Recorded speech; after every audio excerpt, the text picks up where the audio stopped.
안녕하세요. 이번 시간에는 번식에 대해서 설명해드리는 시간입니다. 사실 어떻게 보면 아마도 언젠가 제가 여러분들께 말씀드린 적이 있을 텐데 식물은 사실 이 종족 유지를 위해서 살아가는 게 최종 목적이기도 합니다. 그만큼 이 번식 분야는 굉장히 중요한 부분이기도 하고요. 또 여러분들이 실전에서 사용할 때도 이 번식 부분을 잘 활용하면 굉장히 쓰임새가 좋은 게 바로 또 이 번식이기도 합니다. 자, 그럼 설명드려 볼게요. 번식은 크게 우선 두 개를 분류를 하자면 종자 번식이 있고요. 그 다음번에 종자 번식 말고 영양 번식이 있어요. 자, 종자 번식은 이렇게 생긴 씨앗을 갖고 번식을 하는 걸 종자 번식이라고 합니다. 영양 번식은 영양 기관을 갖고 번식을 하는 건데요. 자, 이렇게 생각하면 이해가 쉬우실 거예요. 자, 여러분들 사람은요, 이거 좀 무서운 얘기긴 하지만 어떻게 하다 다쳐서 여기 팔이 한 부분이 없어졌어요. 그러면 없는 채로 살아야 되잖아요. 다시 나지 않아요. 그런데 식물체는 한 부분만 있어도 다른 부분을 새롭게 생성해낼 수 있는 능력을 갖고 있습니다. 그걸 이용한 번식이 바로 이 영양 번식입니다. 즉 식물체의 영양기관 중 잎이 됐건 뿌리가 됐건 줄기가 됐건 어느 한 부분이라도 그 부분을 가지고 새롭게 번식을 하는 걸 영양 번식이라고 해요. 자, 그런데 종자 번식은 다른 말로 성이 있기 때문에 유성 번식이라고 하고요. 영양 번식은 성 없이 종자 없이 번식하기 때문에 무성 번식이라고 얘기를 합니다. 자, 그런데 종자 번식은요, 한꺼번에 많은 양을 번식시키고 싶을 때 많이 쓰는 방법이고요. 또 한 가지는 쉽게 번식할 수 있다는 장점도 가지고 있습니다. 그런데 영양 번식 같은 경우에는 그럼 왜요? 다 종자 번식하면 되잖아. 근데 왜 영양 번식하나요? 이렇게 물어보실 수 있는데 영양 번식은 종자가 잘 나지 않는 경우 혹은 종자를 통해서 번식할 때 너무 많은 시간이 걸릴 경우 그런데도 불구하고 한꺼번에 많은 양의 번식이 필요할 때 사용하는 게 바로 이 영양 번식입니다. 종자가 충분하다면 굳이 영양 번식 쓸 필요 없겠지만 그렇지 않은 경우도 있어요.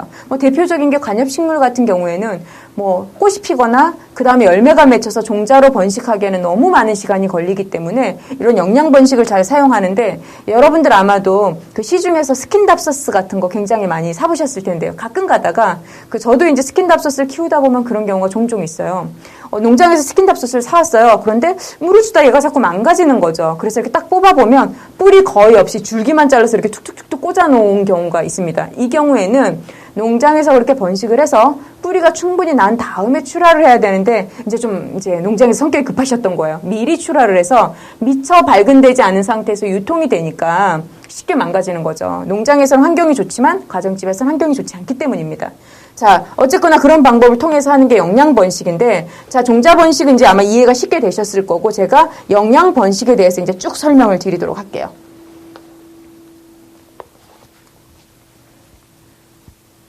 자, 책 73페이지에 보시면은 종자 번식은 상파라든지 이런 거에 대해서, 전파라든지 이런 거에 대해서 잘 설명이 되어 있기 때문에 그 부분은 제가 이렇게 쭉 넘어가도록 하고요. 그리고 쭉 넘어가셔서 영양 번식에 대해서 제가 설명을 드린다고 했는데, 책 74페이지를 보시면 영양 번식에 대해서 잘 나와 있습니다. 자, 영양 번식은 우선 꺾꽂이가 있습니다. 자, 뭔가를 꺾어서 꽂았답니다. 자, 그런데 이 꺾꽂이에는 자, 보세요. 줄기를 꽂을 수도 있고요. 잎을 꽂을 수도 있고요. 뿌리를 꽂을 수도 있겠죠. 줄기를 꽂은 경우에는 줄기 경자를 써서 경삽이라고 하고요. 잎을 꽂은 경우에는 잎 엽자를 써서 엽삽. 그리고 뿌리를 꽂은 경우에는 뿌리 근자를 써서 근삽이라고 얘기를 합니다. 쉽게 얘기해서 다 꺾꽂이에요. 근데 어떤 부위냐가 다르다라는 겁니다. 자, 줄기꽂이 같은 경우에는 흔하게 장미라든지 개나리라든지 이런 거 줄기꽂이 굉장히 많이 합니다. 잘 납니다. 그만큼. 또 쉽게 번식이 되겠죠. 자, 잎꽂이 같은 경우에는 잎을 꽂아서 번식이 잘 되는 식물들이 몇 가지 있어요. 대표적인 게 아프리칸 바이올렛도 있고요. 렉스 베고니아, 이런 것들, 글록시니아. 이런 것들은 잎꽂이를 통해서 굉장히 번식이 잘 되기 때문에 잎꽂이를 하는 경우가 많습니다. 자, 뿌리꽂이 같은 경우도 있을 거고요. 이런 것들이 모두 다 꺾꽂이에 들어가겠죠. 자, 그 다음번에 영양 번식 중에서 꺾꽂이에 대해서 설명을 드렸고요. 자, 그 다음번엔 접 붙이기가 있습니다. 접 붙이기는 아마 여러분들 사과나무 이렇게 접을 붙이거나 배나무 접 붙이거나 이런 것들을 좀 한두 번쯤은 보신 적이 있을 거예요. 그래서 접 붙이기는 간단하게 넘어가도록 하고요. 자, 그 다음번에 구근 나누기가 있겠죠. 구근은 몇 가지 방법이 있습니다. 예를 들어서 큰 구근이 있는데 옆에 작은 자구들이 붙어서 이런 것들을 떼어서 별도로 심는 것도 구근 나누기가 될 거고요. 양파 같은 것들 이렇게 잘라서 번식시키는 것도 구근 나누기가 될 거고요. 보신 적이 있는 분들도 계시겠지만 고구마 같은 경우에도 어떻게 심어요?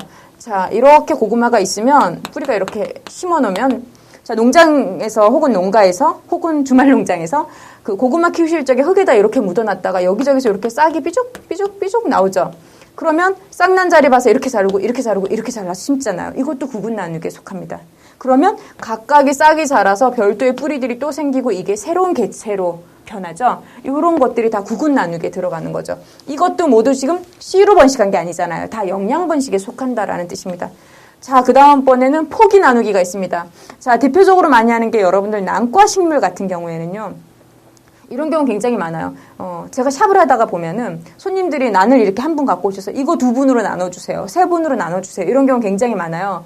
자, 식물체가 이런 식으로 생겼을 때, 자, 뿌리가 있고 이런 식으로 막 옆에서 곁순들이 많이 나는 식물은 자, 필요에 따라서 이렇게 포기를 나눠서 사용하기도 합니다. 이것도 나눠주면 여기서 또 계속 곁에서 나기 때문에 새로운 개체가 점점 불어나는 거죠. 이것도 영양 번식에 속합니다. 자, 그 다음번에는 뭐가 있을까요? 휘무지. 이것도 영양 번식 중에 하나인데요. 휘무지가 있습니다. 자, 이 휘무지는 책 76페이지에 대해서 75페이지부터 76페이지까지 쭉 나와 있는데요. 자, 휘무지는 우선 자, 선취법이라는 게 있습니다. 자, 이 선취법이라는 거는 그냥 일반적인 가장 여러분들이 잘 아는 휘무지일 거예요. 즉, 개나리같이 이렇게 관목들이 자라면요. 개나리 같은 건 잘 휘잖아요. 그러면 이렇게 길다랗게 자란 줄기를 당겨서 이렇게 토양이 이렇게 있으면 토양 가깝게 이렇게 놓고요. 토양에다 이렇게 살짝 묻어버리는 거예요. 그러면 시간이 지나면서 여기서 이렇게 뿌리가 나고 여기서 새로운 싹이 나겠죠. 그러면 이때 잘라요. 그러면 새로운 개체가 생겼죠. 자, 지금 보면 휘무지는 꽃꽂이하고 다른 점이 하나가 있습니다. 뭐예요? 꽃꽂이는요. 잎이 됐건 줄기가 됐건 뿌리가 됐건 일단 잘라요. 잘라서 토양에다 꽂은 다음에 뿌리가 나기를 기다리는 겁니다. 그러다 보니까 무슨 문제가 있어요? 다 잘나기도 하지만 경우에 따라서는 실패할 확률도 있어요. 뿌리 안 나고 망가진다거나. 그런데 휘무지는 어때요? 일단은 뿌리를 낸 다음에 모주, 어미로부터 절단해서 분리시키죠. 거의 99.99%의 확률이 있습니다. 왜? 이미 뿌리를 발근시킨 다음에 떼어냈기 때문에 굉장히 이거는 강하고 잘 쉽게 되는 경우죠. 그래서 이게 휘무지와 꽃꽂이의 가장 큰 차이점입니다. 자, 지금 이렇게 보이시다시피 이렇게 부드러운 가지를 바닥 쪽으로 눕혀서 토양을 덮어서 뿌리가 나게끔 만드는 걸 선취법이라고 하고요. 자, 그 다음번에 성토법이 있습니다. 자, 성토법은 크게 두 가지로 나눠요. 자, 첫 번째는 교목인 경우, 두 번째는 관목인 경우입니다. 관목은 제가 아까 뭐라 그랬죠? 이렇게 아마 예전 시간에 설명드린 적이 있을 텐데 이렇게 격가지가 바닥에서부터 많이 난 거, 주줄기가 분명하지 않은 거 이런 걸 관목이라고 그랬어요. 자, 이런 경우에는 자, 개나리가 예를 들어서 혹은 진달래나 철쭉이 이렇게 있다고 생각을 하고요. 밑에다 흙을 이렇게 덮어요. 복토를 하죠. 그러면 어떻게 되겠어요? 해가 지나면서 여기서 다 뿌리가 날 거 아니에요. 흙이 덮였으니까. 그러면 다음에 이 흙을 싹 걷어내요. 그럼 어떻게 될까요? 뿌리가 다 밖으로 노출됐죠. 그런 다음에 여기를 다 잘라주면 하나씩 전혀 새로운 개체가 만들어지죠. 관목은 이렇게 성토법을 사용을 하면 쉽게 번식이 가능합니다. 그런데 이 휘무지는 또 무슨 문제가 있죠? 자, 모주가 다 망가졌어요. 엄마가 완전히 망가졌어요. 다 분해시켜 버렸기 때문에. 이게 또 약간 다른 점입니다. 자, 관목의 경우는 이렇게 하면 되는데 교목은 어떻게 할까요? 교목은 키가 굉장히 커요. 2m 이상 넘는 것도 있고, 자, 이렇게 주줄기가 쫙 올라가서 위에서 이렇게 가지가 나눠지는데, 자, 흙을 2m씩 이렇게 덮을 수는 없잖아요. 자, 그러면 이 교목 같은 경우에는요, 자, 주줄기가 이렇게 있으면 어미나무를요, 밑에서 잘라버려요. 그럼 이듬해가 되면 여기서 격가지들이 이렇게 나겠죠? 잘라버렸기 때문에. 새 가지들이 납니다. 그러면 관목하고 똑같이 여기다 흙을 복토를 해준 다음에 뿌리가 나면 각각 잘라주면 하나씩 새로운 개체를 얻을 수 있습니다. 이런 방법들이 교목에 해당되는 방법인데 교목과 관목 모두 다 이런 성토법을 사용을 합니다. 자, 이것도 휘무지겠죠. 자, 그 다음번에 고치법이라는 게 있습니다. 이 고치법이라는 건 뭐냐면 공중취목이라고도 해요. 왜? 공중에서 휘무지를 다른 말로 취목이라고 하는데요. 공중에서 휘무지했다라는 뜻이에요.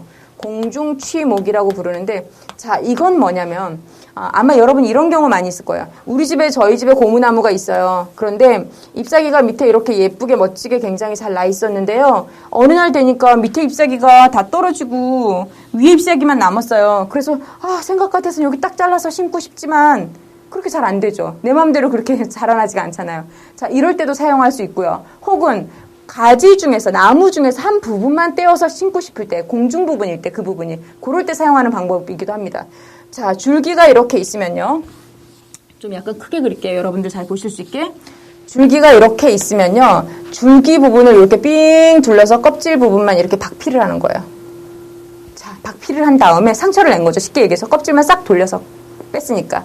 그런 다음에 촉촉한 수태를 여기다 이렇게 감싼 다음에 투명한 비닐 같은 걸로 캔디처럼 이렇게 묶어줘요. 양쪽을. 물론 안에 촉촉해야 되겠죠. 그러면 일정 시간이 지나면 여기서 투명한 비닐이 있기 때문에 뿌리가 이렇게 밝은데 게 보여집니다. 그러면 비닐을 벗겨내고 이 부분을 잘라서 심는 거예요. 그러면 전혀 다른 새로운 개체가 뿌리가 난 다음에 얻어지는 거죠. 자, 이걸 공중치목이라고 하는데, 자, 내가 원하는 위치에 어디에서든 뿌리를 발근시킬 수 있기 때문에 굉장히 이건 기묘하게 사용하실 수 있습니다. 자, 이렇게 해서 영양 번식들 중에서 휘무지에 대해서 설명을 드렸습니다.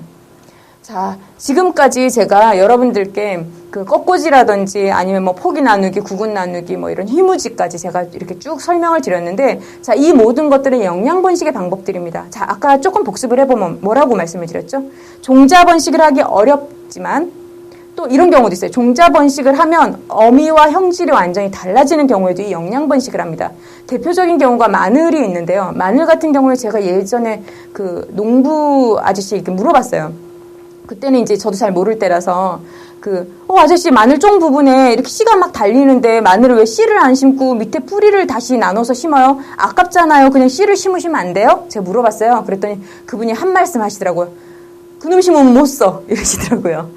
이게 굉장한 경험으로 나온 말씀이신데요. 즉 마늘도 마찬가지예요. 밑에 있는 뿌리를 떼서 심으면은 새롭게 구근을 나눠서 심으면 이렇게 새롭게 좋은 상태의 그 마늘을 얻을 수 있는데, 종자에 있는 그 작은 걸 심으면은 어미와 형질이 달라지고요. 원래대로 돌아가려는 습성이 있어서, 옛날 걸로 돌아가려는 습성이 있어서 옛날에 개량되지 않은 아주 나쁜 형질의 걸로 이렇게 바뀐다고 합니다. 쉽게 얘기해서 마늘이 점점 볼품이 없어지는 거겠죠. 그래서 마늘종에 있는 그 종자를 심지 않고 밑에 있는 마늘을 나눠서 심는 거예요. 자, 이것처럼 모체랑 형질이 다시 달라지는 경우, 이런 경우에도 영양번식을 이용하는 거죠.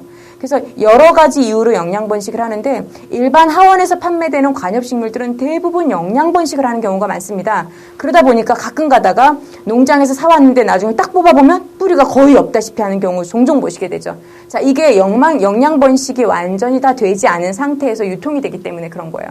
자, 여러분들께 영양번식에 대해서 설명을 드렸고요. 자, 그 다음번에 약간 분야가 다르긴 하지만 그 꽃눈 형성이라든지 개화에 대해서 조금만 설명을 드리고 끝내도록 하겠습니다.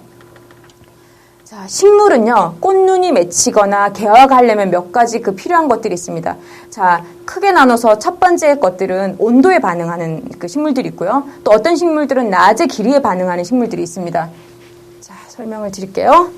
자, 온도에 반응하는 식물은요, 자, 이런 거예요. 겨울을 느껴야지만 꽃눈이 개화하거나 혹은 꽃눈이 화분화하거나 꽃눈이 맺히거나 개화하는 것들, 그리고 혹은 온도, 반드시 이 겨울이 있어야 되는 건데요. 또 간혹 가다가는 아주 뜨거운 온도에 반응하는 식물도 아주 미미하긴 하지만 있습니다. 자, 그런데 우리나라의 경우에는 대부분 특히 온대 원산, 한대 원산의 식물들은 그 추운 겨울을 느껴야지만 개화하는 경우가 많은데, 이걸 가지고 춘화 현상이라고 합니다. 봄을 느껴야 된다라는 거죠. 봄인지 알아야지만 꽃눈이 맺히거나 꽃이 핀다라는 뜻입니다. 자, 그러면 개나리 같은 경우에도 이런 경우에 해당이 될 거고요. 자, 이렇게 춘화 현상인데, 자, 의도적으로 내가 이 식물이 겨울이 지금 겨울은 아니지만 내가 겨울인 것처럼 속이고 봄이 왔다고 느끼게 해주는 걸 바로 춘화철이라고 얘기를 하겠죠. 자, 이런 경우에는 온도에 반응을 하는 거고요. 자, 뒤쪽에 보시면은 77페이지 보면 일장효과라는 게 있습니다. 일장효과가 나오는데, 자, 요거는 낮의 길이에 반응하는 겁니다. 아마 여러분들은 온도보다 낮의 길이에 반응하는 것이 아마 시험이라든지 여러 가지 굉장히 더 많이 나오실 텐데요. 자, 낮의 길이라는 거는, 즉, 낮의 길이가 얼마만큼 되느냐가 식물의 개화에 이제 영향을 미친다라는 뜻이에요. 이걸 일장, 낮의 길이를 일장이라고 얘기를 하는데, 자, 낮의 길이가 최소 12시간에서 14시간 이상 되었을 때, 유지가 되었을 때 꽃눈이 개화하거나, 아니, 꽃눈이 맺히거나 개화하는 걸 장일, 길 장자를 써서 낮이 길다는 뜻이죠. 장일 식물이라고 하고요. 낮의 길이가 짧아야 되는 걸 단일 식물이라고 합니다. 뭐 다른 말로 단일성 식물도 같은 얘기겠죠. 그리고 낮의 길이에 별로 영향을 받지 않는 걸 중일성 식물이라고 합니다. 자, 이 중에서 특히 단일 식물에 대해서 조금 신경을 쓰셔야 되는데요. 낮의 길이가 짧아야지만 꽃눈이 맺히거나 개화하기 때문에 대부분 여러분들이 가을에 피는 식물은 이런 경우가 많습니다. 뭐 칼랑코에도 그럴 거고요. 뭐 포인세티아, 특히 대표적인 게 국화 같은 거, 천일홍, 코스모스 이런 것들이 모두 다 단일성 식물에 속하겠죠. 자, 그럼 여기에서 약간 여러분들이 짚고 넘어가셔야 되는 게 있어요. 자, 단일성 식물은 낮의 길이가 짧아야지만 꽃눈이 맺히거나 꽃이 핀다고 얘기를 했습니다. 그러면 좀 더 단일성 식물을 꽃을 더 빨리 피게 하기 위해서는 어떻게 해야 될까요? 꽃이 이렇게 있는데 얘를 빨리 피게 하고 싶어요. 근데 얘는 단일성 식물이에요. 그러면 맞춰주면 되죠. 빛을 빨리 차광을 해주면 됩니다. 얘가 낮의 길이가 짧아졌구나라고 느끼게 해주면 되는 거예요. 이게 단일성 식물을 꽃을 빨리 피게 하는 방법이고요. 만약에 단일성 식물이 안 돼. 꽃을 좀 더 늦게 피게 해야 돼. 왜? 국화가 조금 있으면 꽃값이 더 오를 것 같아. 조금만 시기를 늦추면 난 돈을 벌 수 있을 것 같아. 이러면 어떻게 해야 될까요? 빛을 계속 더 주는 거예요. 그래서 아직까지 나는 낮이 짧아지지 않았다라고 느끼게 만들어주면 꽃이 좀 더 천천히 피게 되겠죠. 자, 이렇게 해서 낮의 길이를 조절해서 1년에 꽃이 피는 시기를 조절할 수 있습니다. 이게 장일성 식물과 단일성 식물의 특징이에요. 빛을 이렇게 좀 더 줘서 그래서 이걸 좀 약간 늦추게끔 하기도 하고요. 자, 반대의 경우죠. 장일성 식물은 낮의 길이가 길어져야 되니까 이런 경우에 빨리 피게 하려면 빛을 더 주면 되겠죠. 그래서 이런 걸 전조재배라고 얘기를 합니다. 예전에 제가 농진청에 한번 들어간 적이 있었는데요. 거기에서 그 국화를 갖다 실험을 하면서 위에다가 등을 이렇게 주렁주렁 달아놨더라고요. 그런 것들도 바로 이렇게 낮의 길이를 조절하기 위해서 실험을 위해서 달아놓은 케이스입니다. 이처럼 낮에 아까는 그 온도에 민감해서 그 온도에 따라서 식물이 달라지는 걸 말씀을 드렸지만 지금은 낮의 길이에 일장의 영향을 받아서 그 개화에 영향을 미치는 장일성 식물이라든지 단일성 식물이 있다라는 것도 잊어버리시면 안 됩니다. 지금 말씀드린 이 설명은 책 77페이지에 나와 있는데요. 좀 설명을 자세히 읽어보시고 좀 더 이해를 좀 집중적으로 심도 있게 하셔야 됩니다. 그리고 이 설명은 굉장히 중요한 부분이기 때문에 뒤에 광 부분에서 다시 한번 설명이 나올 정도로 굉장히 중요한 부분이라고 생각을 하시면 됩니다. 자, 그래서 지금 줄기에서 뿌리까지도 좀 이렇게 쭉 설명을 해와서 지금 여기에서 그 낮의 길이까지 제가 간단하게 설명을 드렸는데, 자, 굉장히 중요한 부분이기 때문에 제가 여러 번 강조를 했습니다. 그 공부를 이렇게 쭉 이제 동영상을 보시면서 설명을 들으시면서요. 이제 보시면 제가 좀 유난히 강조하는 부분이 있고요. 좀 이렇게 설렁설렁 넘어가는 부분이 있는데, 제가 이 책을 다 설명드릴 수는 없기 때문에 되도록이면 중요한 부분 혹은 이해를 하고 넘어가야 이 자체는 중요하지 않더라도 이걸 이해를 해야 다음 걸 이해하기 쉽다라고 판단되는 부분들을 좀 더 제가 집중적으로 설명을 드리고 있으니까요. 제가 여러 번 말씀드리는 거는 이거 꼭 외워야 되겠구나 아니면 잘 알아야 되겠구나 이렇게 생각하시면 됩니다. 자, 오늘은 여기까지 하도록 하겠습니다. 감사합니다.